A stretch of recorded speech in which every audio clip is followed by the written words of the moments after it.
This presentation was recorded at the 2015 Gold Coast ANZICS Safety and Quality Conference on Deteriorating Patients. Thank you, Debbie, and thank you everybody for staying, and I'll promise I will get you to drinks very soon on time. So I'm going to talk a little bit about the development of the Children's Tool for Observation and Response. This was a project, a jointly led initiative with Monash Children's and Royal Children's Hospital in Melbourne, and it was supported by funding from the Victorian Government via our Paediatric Clinical Network.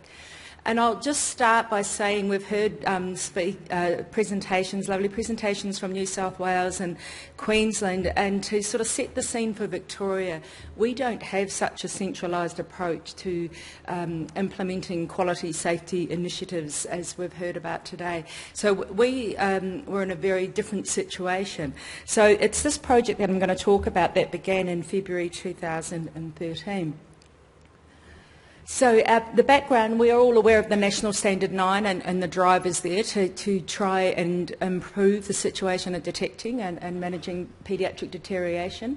As we know, a key element of the National Standard is actually performing the observations and how we report them and record them. At the time, we were aware that there was the adult, a suite of adult national adult charts via the Commission, but we don't actually have a national paediatric chart. At the time when we started this program, Queensland certainly had rolled out the acute charts in Queensland, early warning tool for children, and in New South Wales there was Between the Flags. Our problem was that because, and in some ways the standards had started everybody doing lots of work, but we were all doing lots of different things in Victoria. And we also had the problem of using different parameters. And establishing what was the most appropriate paediatric parameters, I guess, was the key challenge.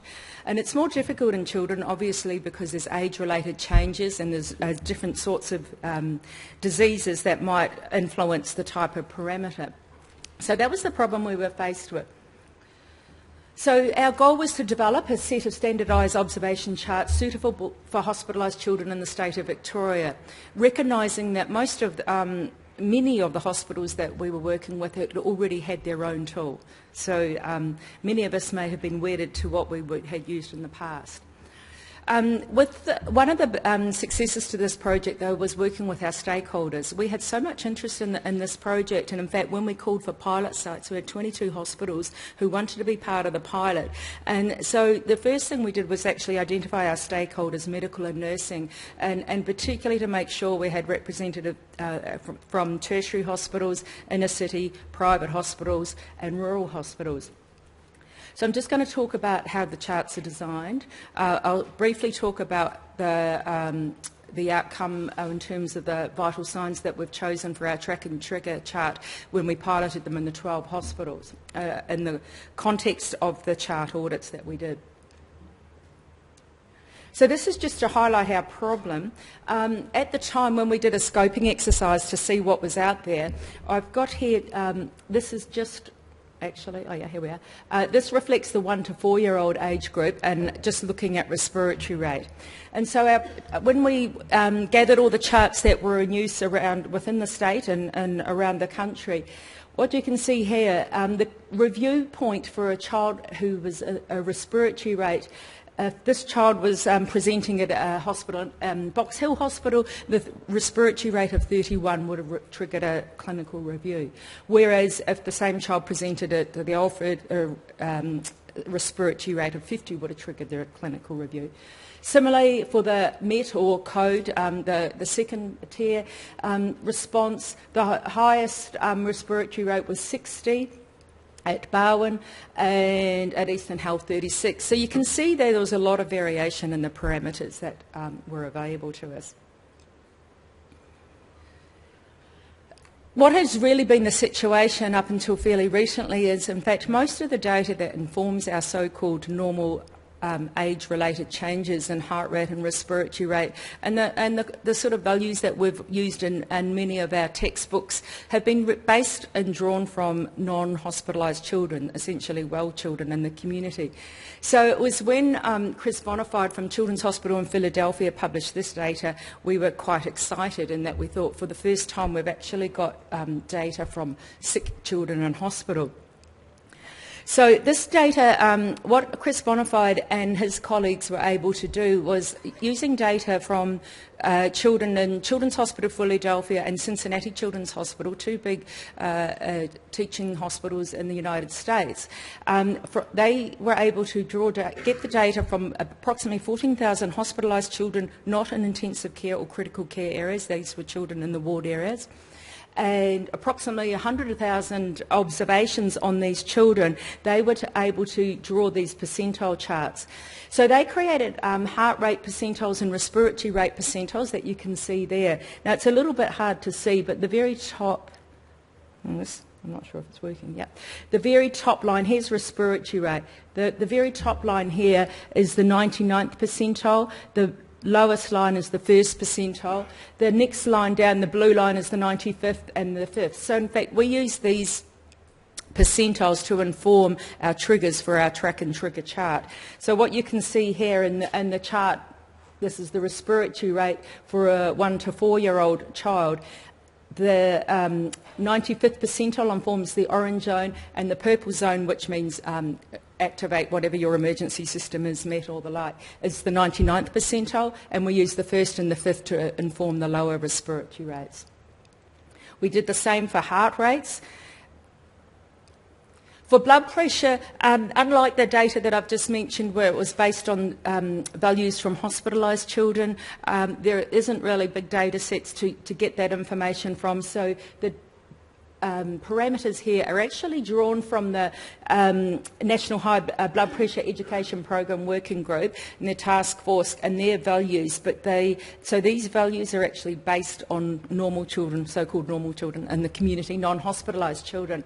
But the parameters were derived from then various paediatric and infant authoritative bodies who had informed what hypertension should be considered as, and similarly what low blood pressure would be considered. So for the high blood pressure, we've chosen the 99th percentile and 5 millimetres of mercury, which is equivalent to stage 2 hypertension. When consultation with nephrologists and other experts, we were very much aware in hospital there's many reasons for children's blood pressure to go up temporary with perhaps pain or steroids or the like. Low blood pressure, we chose this data that was published in Paediatric Critical Care Medicine, particularly looking at children with sepsis, and we chose the 5th percentile for systolic blood pressure according to the 50th height percentile. So we developed our chart with a lot of input from our stakeholders, and we developed a set of charts for 5 age groups, which is similar to most others around the state. Perhaps what's a little bit different about this chart is the orientation. So our orientation, it's a great big A3 page, and it's all in this portrait orientation. And that was quite important because we wanted to see all the parameters, including temperature and what was changing with heart rate and respiratory rate, along with temperature or pain scores, rather than sometimes seeing these parameters over the page. What we also did was the scaling. The scaling is at quite a bit different to most others. We've actually used quite small increments. We particularly wanted to better enable visualisation of trends and to sort of really get that message across that small changes may mean big things in paediatrics. So that also meant that we had to have our orientation of our parameters as such.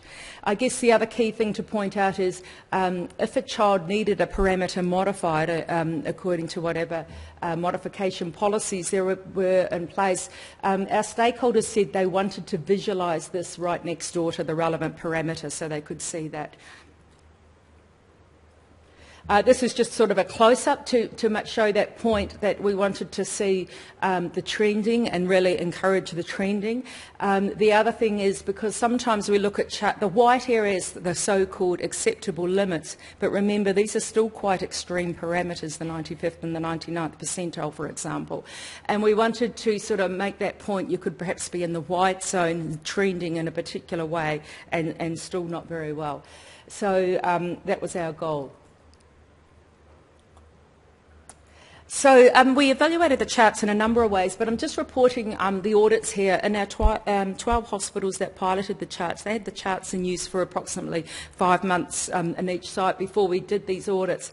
And when we were going out doing other evaluations, we went round and audited all the children who were on a chart at any one time. So across the 12 sites, there were 223 children. And we were looking to see how many children were in either the orange zone or the purple zone, according to the age-related parameters that I've just described.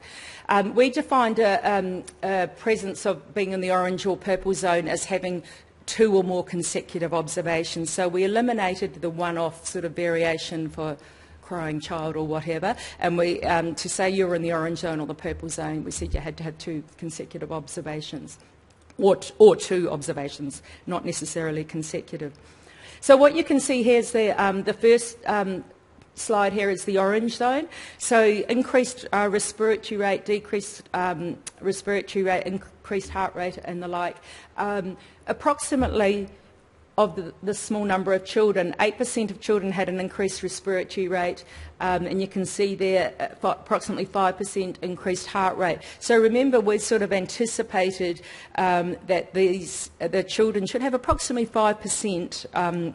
5% of children would have perhaps some sort of vital sign in the orange zone if we thought that the percentiles from bona fides data were going to be applicable to our setting. And again, similarly in the purple zone, you can see there that it was really very close to 1% or nothing of children who were in the purple zone. So really, what does this mean? Oh. There's a dot point missing, but anyway, that's all right. Firstly, the threshold. What I wanted to point out, I think this is the earlier version of my presentation.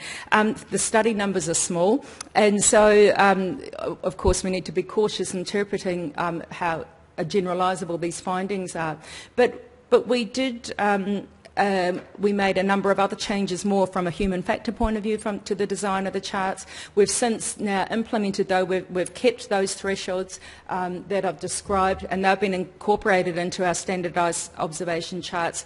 At the same time, now that we have the statewide rollout, we've actually branded the charts as ViCTOR, the Victorian Children's Tool for Observation and Response. ViCTOR's our little superhero here. And these charts currently are in 40 hospitals around the state, and we're just now piloting them in the small and local rural settings and urgent care centres, largely to look at escalation of care processes and to see what escalation of care processes are going to work there.